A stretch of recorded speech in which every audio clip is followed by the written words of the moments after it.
real good. It's good.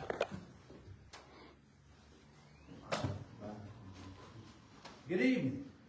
This is the second part of how to develop precinct government. See, you have to develop two things. See, the thing about precinct, you got to develop two things at one time. And that's why this science is called human and community development. Because you got to develop the man, and you got to develop neighborhood.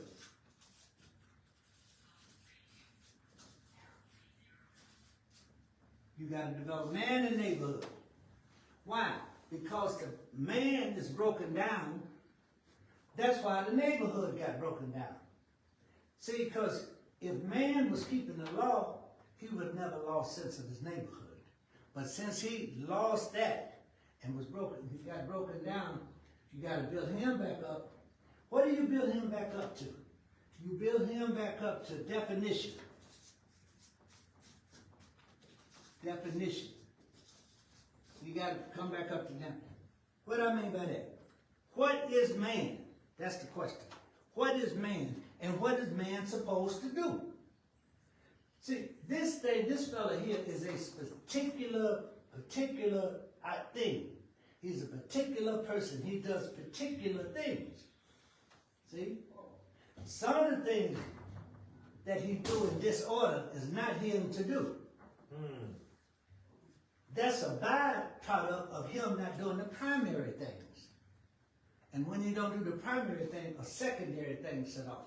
If you don't have a holy matrimony with a one woman and love one woman in a holy matrimony situation, then he starts lusting after other women.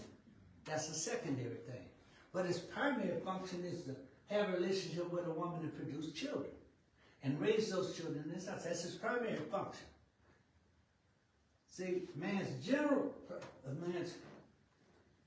primary function is to reproduce himself on the face of the earth. His general function is to administrate the affairs of everything on the face of the earth. So he has a primary function and a general function. But when he's off definition, he don't do any of that. Look at the black man today in our city. I'm just saying our city because I can't see the whole world.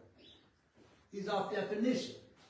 And as a result of him being off definition, he murder, he steal, he agree with white folks to lie, to cheat. See? He's off definition. And his neighborhood ain't built up. His neighborhood is running over. Don't you know that when wherever a righteous man go, his space around him is clean? Because cleanliness and righteousness go together. But where a filthy lying man is, the place around him is always ragged and dirty. Because he ain't going to assume no responsibility for his environment. So, the man have to rise back up to definition of what is man. What is man? And I'm going to go through those things now. And then he have to arrive at a definition of what does his neighborhood look like. And what's the function of his definition. Of his neighborhood. Function of a neighborhood is not for Negroes running around with guns shooting each other. That ain't a damn neighborhood. That's a damn ignorant crowd. That's a fool. See?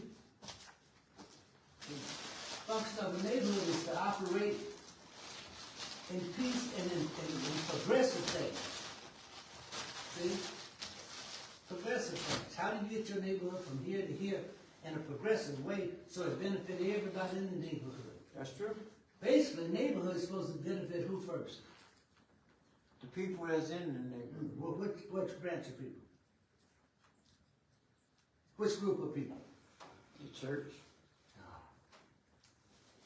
Neighborhood is supposed to be set up to actually benefit the children. Because out of that neighborhood, you got to educate. You got to teach them how to carry on institutional traditions. So the neighborhood is built of adults to provide for the children and provide for the widows and orphans.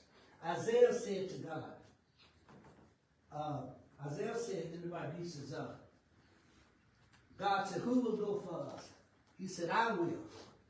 Isaiah, He said, but I'm from a people with unclean lips and tell lies. And so God purged Isaiah. And when God purged it, Isaiah went down and spoke for the widows and the orphans because they had nobody to speak for them. And so it is with us. We have to speak for the widows and orphans. Look at those two babies who was just killed down the street the other day. Yeah. Where was their daddy to speak for them? And where was their mother to make an account for them? You see what I'm saying? So you can see that the neighborhood is broken down. Where are the institutions that would have consoled the mother back to a state of health so she wouldn't do that to her children? Thank you. So we didn't have a neighborhood, we didn't have an accounting mother, so the mother went on and so said society. And we didn't have a precinct person over there doing their job. To account for the precinct. Yep.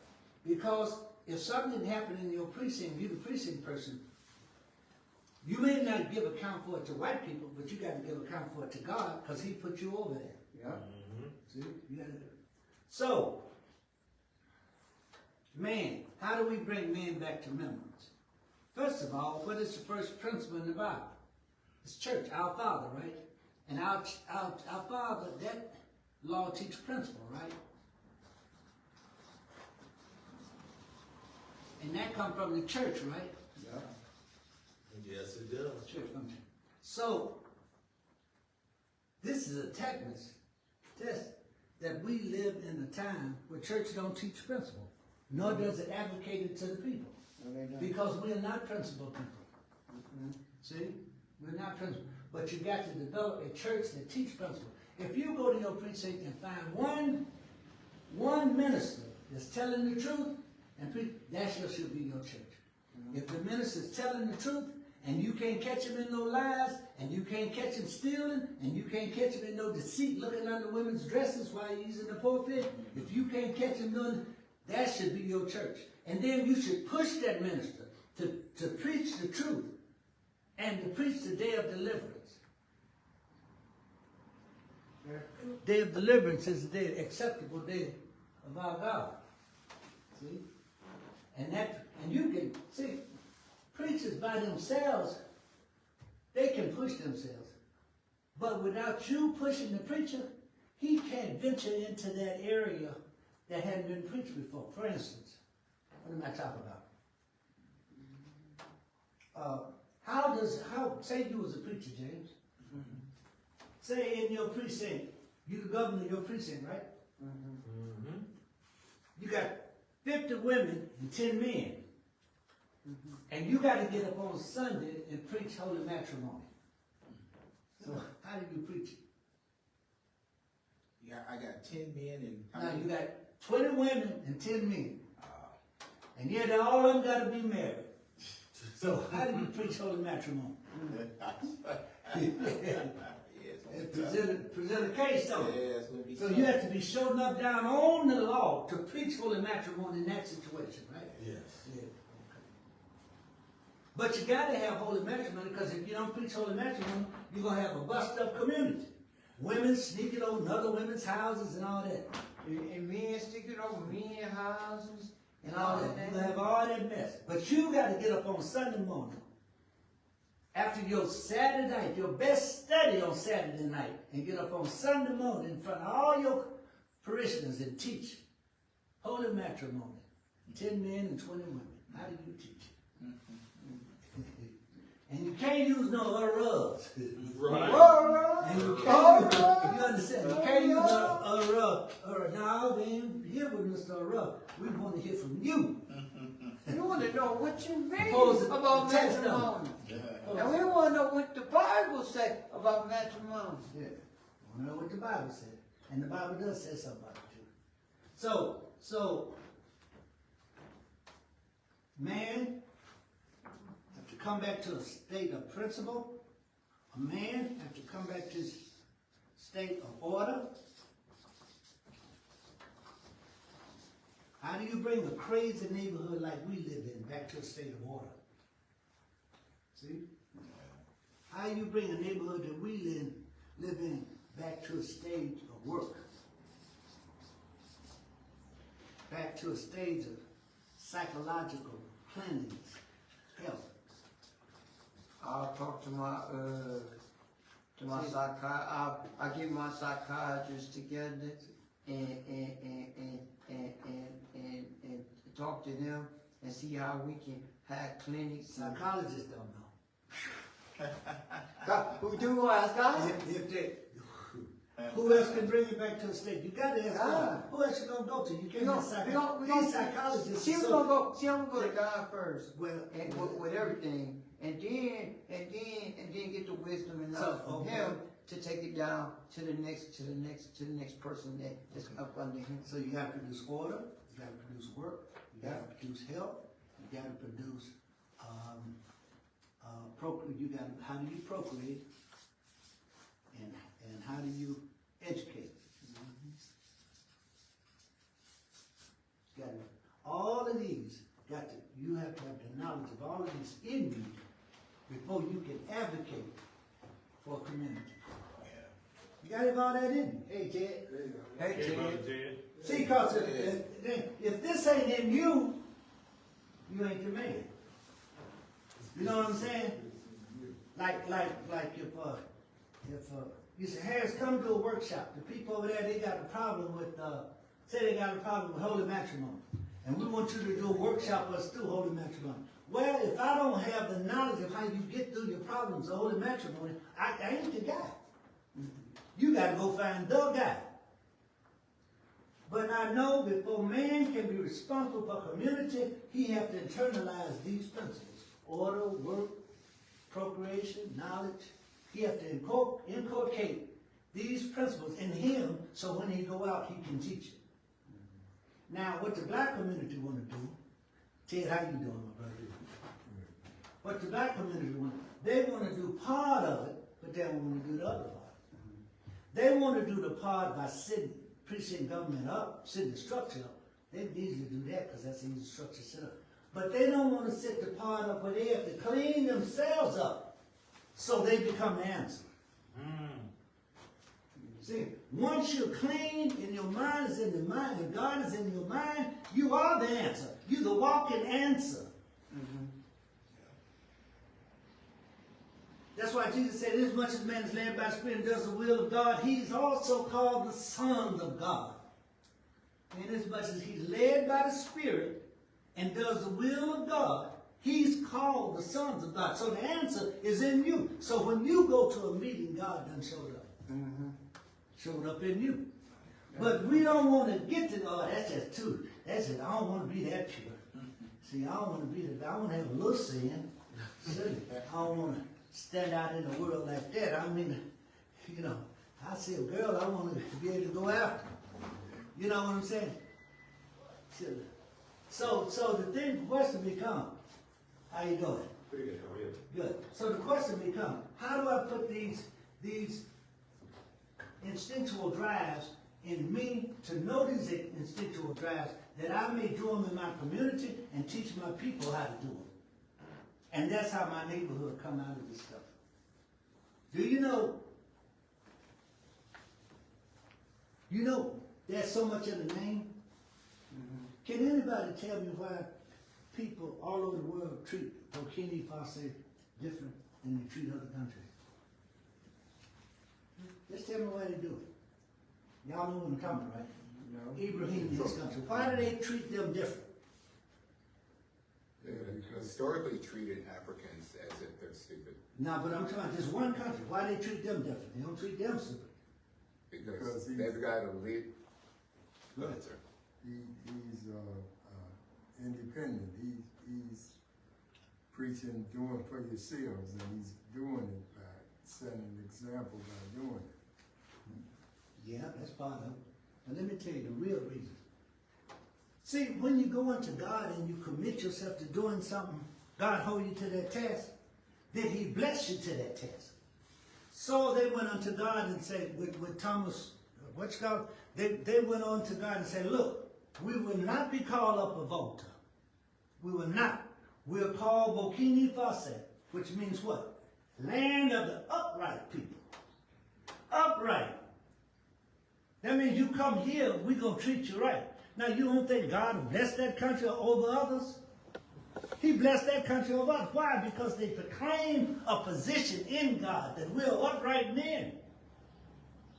And upright men don't take what men bow down take. That's why Ibrahim don't take what the president of Niger take from white folks. He kicked him out. He said, so we don't have the substance. We don't want it from you. We'd rather go hungry, drinking muddy water, eating cardboard, living in a hollow log before we bow down to America and Europe. We'd rather go it alone.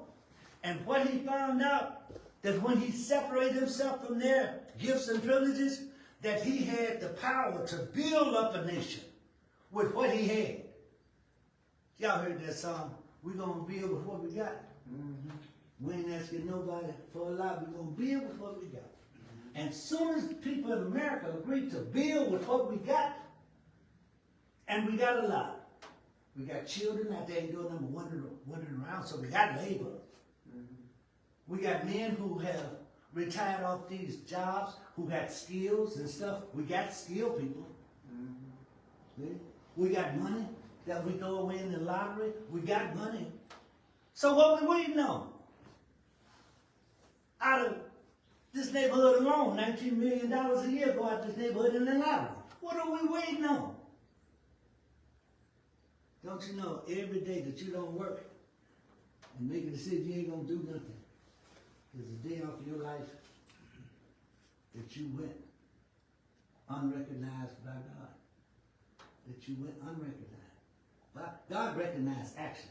Like, show you what I'm talking about. If eagle's sitting up on a branch, Ted, and he's looking at, he's got to hunt, right? You know what he's looking for? Right. He's looking for movement. He's looking for movement. Rabbit jump up over here. Okay, I got it. But if he don't see no movement, he don't move. And God is looking for movement among us. Who's moving down there? God's listening. He's listening for spiritual arguments that he can come to your aid and say, you're right, do that. But if you don't bring up no spiritual argument, let me tell you what I'm talking about. Man put in the constitutional thought, develop a language. That language is what? Let us, man, M-A-N, making a nation. And when men talk about making a nation, God knows he's talking to some men. Men talking about playing with girls, I don't entertain that. He don't. Man, I'm going out, give me 3 of them girls. Man, God doesn't entertain that foolishness. But if you're talking about developing a nation, educating your community, bringing your kids out of the dogma that they're in, God is listening. His only question is, what do you need from me? And may not be the only thing you might need from him is a lot of prayer. See? But he always asks us every day, what you gonna do today? Besides, sit up and look at that ignorant TV. Yep. So this is what man needs, for him to speak to his neighborhood. If man ain't got, one other thing. I sold it. I had a stud, which means he ain't been cut, horse. He's the Appaloosa, the ones with the spots on him.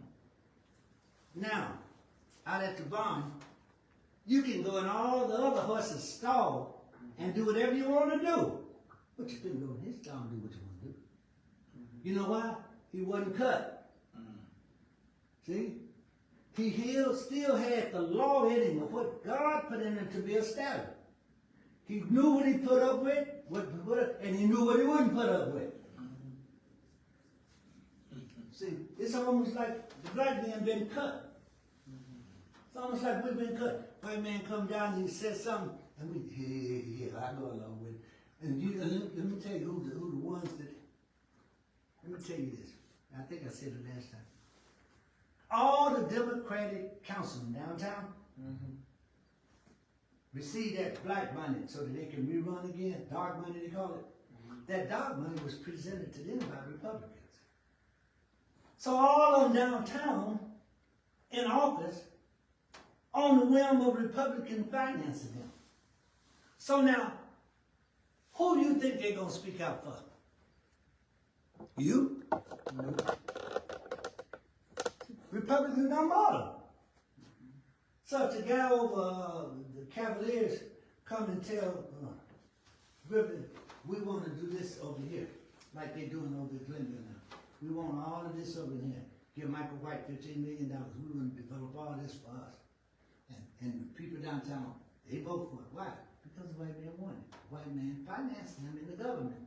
And black folks can't seem to see it. So they go to the, oh, I like Michael White. Oh, I like Cromwell. Oh, all of them belong to white people. All of them. I ain't been brought. And I know this is going out over there. All of them belong to white people. If you want to debate it, come see me. We'll debate it. So they can't do nothing for you. Nope, I ain't. They can go act like they're listening to you. Then they'll come back and tell you, well, we can't do it. The board of zoning board won't let us do that. Yeah, right. Oh, They let them do it, they just don't want they to. don't want to do it. Not for you. Uncle Bubba come to them, they're going to do it for Uncle Bubba. Or they gonna do it for the Republican that's funding them. Absolutely, absolutely. Now, a neighborhood needs what? Needs a functioning church. Because you got to have a place to go to get the divine knowledge of God from. Because without divine knowledge of God, you as a man can't function. It's like your car without a battery. You take the battery out your car ain't going nowhere. You can't be, unless it's a stick shift, you can't even start it. Stick shift, you can push it and jump start it. But as soon as it cut off, you have to push it again. See, the neighborhood without a church, a spiritual father in the neighborhood, directing kids and directing families to do the word of God, if you don't have a correct church, you can't function. In the neighborhood, if you don't have businesses, if you don't have businesses in the neighborhood, you can't function. Because why a business? That's where the children get their first job opportunities from these little stores in the neighborhood. But let me show you how much integrity we had. We had so little integrity when the Arabs come, we just sold the souls to them. Not knowing there was incubator basis for our children to learn business and to continue to run business, we just sold it to the Arabs. Now the Arabs got your daughter and your wife in the basement having sex for soap and dishwater, dish powder. We sold it out to them. They see And that all they they see that did- $90. That's all they were seeing in their mind. They come with a suitcase full of money. And wasn't in there but about $50,000. And the average black Once you person- spent it, they still rolling. And they still rolling. Man called me the other day. Mr. Harris, I know we know you got that house on Homes. You want to sell it? I said, why would I do that? Normally I just cut him off and just hang up on him. But I wanted to try to get an intelligent conversation out of him. I said, why do you want to buy my house? Oh yeah, we're investors. What the hell you think I am? You think I'm gonna sell the house Tell them you're an investor too. that rented to me $43,000 every year? Sell it to you for $80,000. So I got 2 years worth of it. Yeah. Don't even make sense to me. Ain't that big food. So we need businesses. Now, because we have order in the neighborhood, we need government.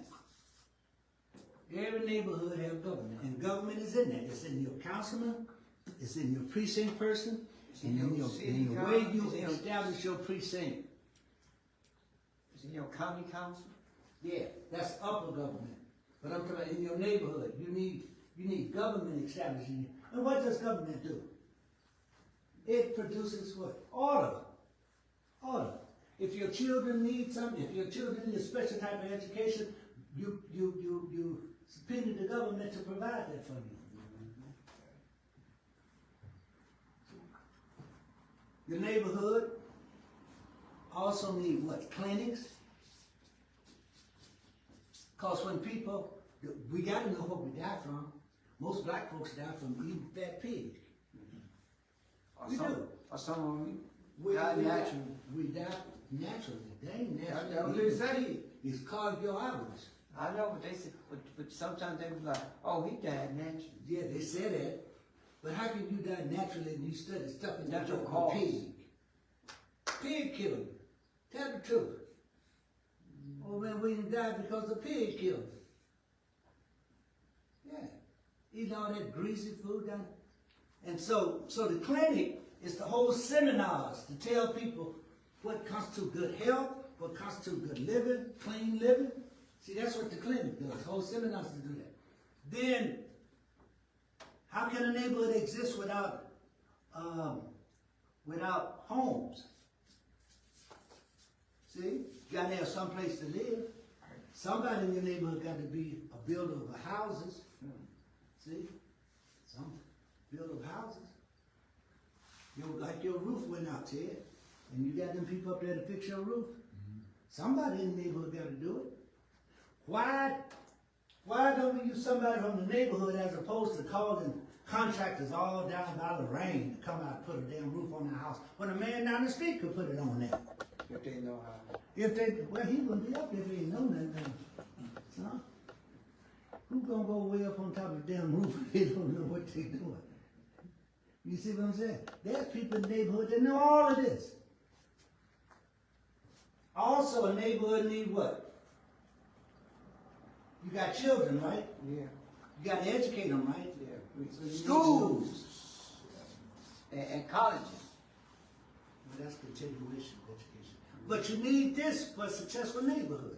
And you need these institutions functioning for you while you develop these drives. What am I saying? Underneath everything I'm saying, here's what I'm saying.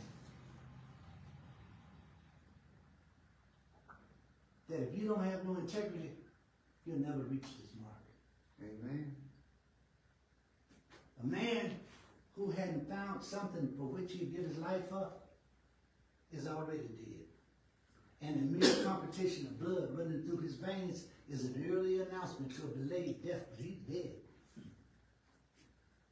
If you develop these drives, insert them in these institutions, and don't understand how they go, you just living until you die.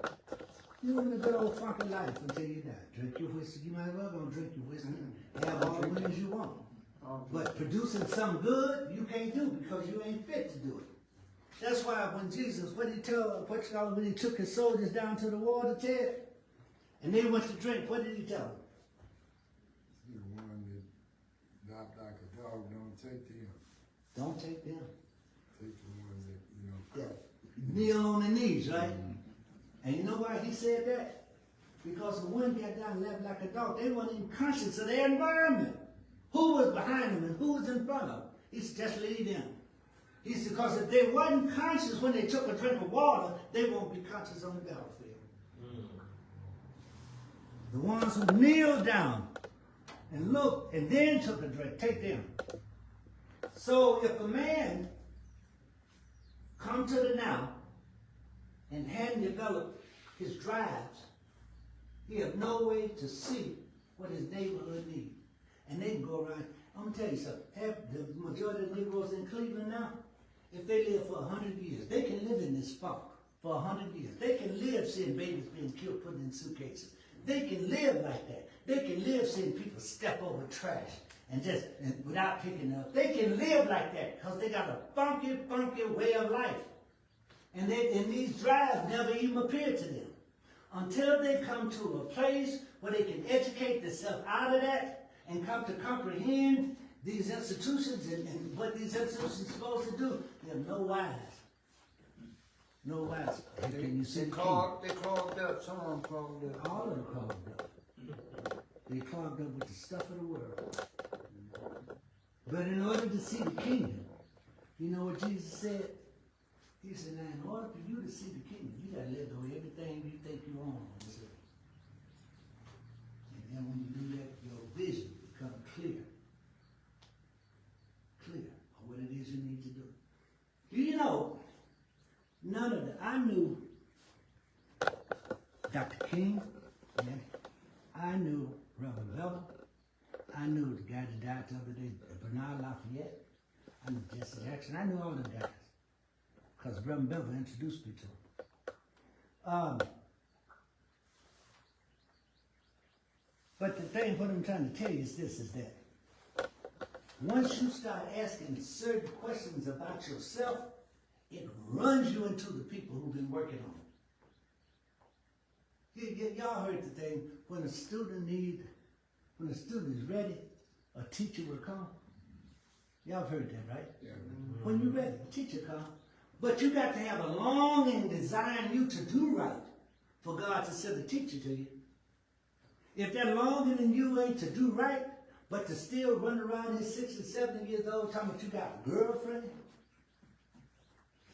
a damn girlfriend, Ted.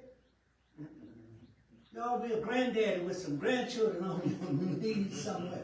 You know, how would I look with all this up here around telling me I'm looking for a girlfriend? Granddaddy, what kind of girlfriend you want? You know what I'm saying? All children are my children. I accept all children are my children. You know why I do that? Because the law of man was implanted in me. And if the law of man is in me, children, I'm the father to all children. Whether you made them, you made them, you made them, you made them, don't matter. If a child come unto me and ask me, tell me he need me to do something as a man, I can't turn that child away. No matter who made the child. Why? Because the law of Father is in me. And until the law of Father becoming all black men, we will no wise look out after our children like we're supposed to. I hope y'all understand what I'm trying to say. There's some changes we got to make in ourselves. See, God don't bless you because you flung a coin out of beggar. God bless you because the condition your heart is in. You see, you can see two people do the same thing. But they have different intentions in their heart. And God blesses the heart. You see, Paul in the Bible used to kill Christians.